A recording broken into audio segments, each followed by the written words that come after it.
गिर गया ना रुपया आपकी ग्रेड्स की तरह, लेकिन फिक्र मत करो।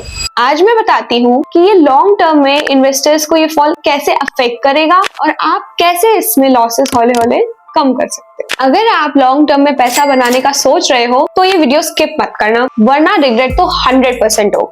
It is shaping up to be a horrible December for the Indian currency. The Indian rupee has weakened closer to the 90 or dollar level. The Indian rupee has fallen to a record low. देखो भाई, रुपी गिरने का long term effect simple है। आपके जो foreign stocks हैं वो महंगे हो जाएंगे, ग्लोबल ETFs की बाइंग कॉस्ट महंगी हो जाएगी और जो कंपनीज इंपोर्ट से रिलेटेड होती हैं उनके शेयर्स थोड़े से गिर जाएंगे। बट एक्सपोर्टर्स, IT फार्मा, ये लोग तो लिटरली बोल रहे होते हैं पैसा ही पैसा होगा। और देखो, भले ही आप एक इन्वेस्टर या ट्रेडर ना हो, स्टिल रुपी के गिरने से आपको फर्क फिर भी पड़ेगा। अगर आप एक नॉर्मल इंसान हैं तो आपकी डे टू डे लाइफ की चीजें भी महंगी हो जाएंगी। अब भाई पेट्रोल को ही ले लो, ऑलरेडी इतना महंगा हो गया है, अब और महंगा हो जाएगा। अब इंडियन इन्वेस्टर्स का असली डायलॉग, भाई रुपी गिर गया, लॉस हो जाएगा क्या? चिल मारो। इंडिया जैसी डेवलपिंग कंट्री में करेंसी का गिरना या उठना बहुत नॉर्मल है, ये पीरियडिकली होता रहता है। रुपी का लॉन्ग टर्म फॉल हमेशा लॉस में रिजल्ट नहीं करता है। मार्केट में तो देखो भाई एक ही रूल काम करता है, जो घबरा गया वो बैठा रह गया और जो संभल गया वो पैसा कमा गया।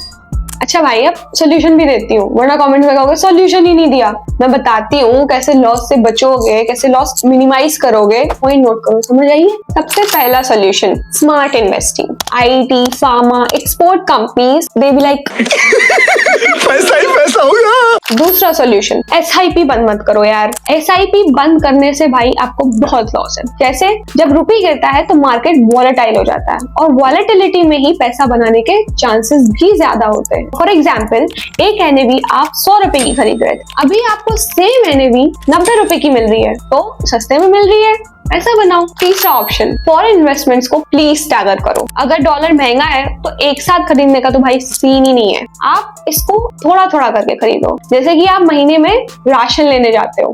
Please hedge if needed. Foreign investments महंगे हो गए, अब आपके फॉरेन एक्सपेंसेस भी हो गए, लाइक ट्यूशन, वीजा, ट्रैवल, तो भाई प्लीज हेज करवा लो। बैंक में पूछो, फॉरवर्ड बुकिंग होती है। पांचवा है इमरजेंसी फंड। देखो भाई, इमरजेंसी फंड होना तो बहुत जरूरी है। रुपी फॉल में मार्केट बहुत हिलता है। अब आपके पास कम से कम 6 महीने का इमरजेंसी फंड तो होना ही चाहिए। आप सोचो, आपको हॉस्पिटल बिल्स भरने हैं, आपको कॉलेज फीस भरनी है, ट्यूशन फीस भरनी है, तो इस सब के लिए मिनिमम 6 महीने का इमरजेंसी फंड आप अपने पास रखो। अब ये आपको कैसे बेनिफिट करेगा? देखो भाई, लॉन्ग टर्म में इंडिया का ग्रोथ स्टोरी तो स्टेबल है, सॉलिड है। अब जैसे ही रुपी आपका रिकवर होगा या स्टेबल होगा, तो आपके जो स्मार्ट डिसीजंस हैं, जो आपने स्मार्ट डिसीजंस लिए थे, वो आपको 10x रिवॉर्ड देंगे। बस पेशेंस रखो और स्मार्ट डिसीजन लो और राइट सेक्टर्स चूज करो। रुपी गिरे या मार्केट हिले, हम तो स्मार्ट रहेंगे, इन्वेस्टेड रहेंगे। और अगर आप चाहते हो कि आप स्मार्ट हिंदी में ये सब समझना चाहते हो, फाइनेंस सिंपल भाषा में समझना चाहते हो, तो इस वीडियो को लाइक करो, शेयर करो,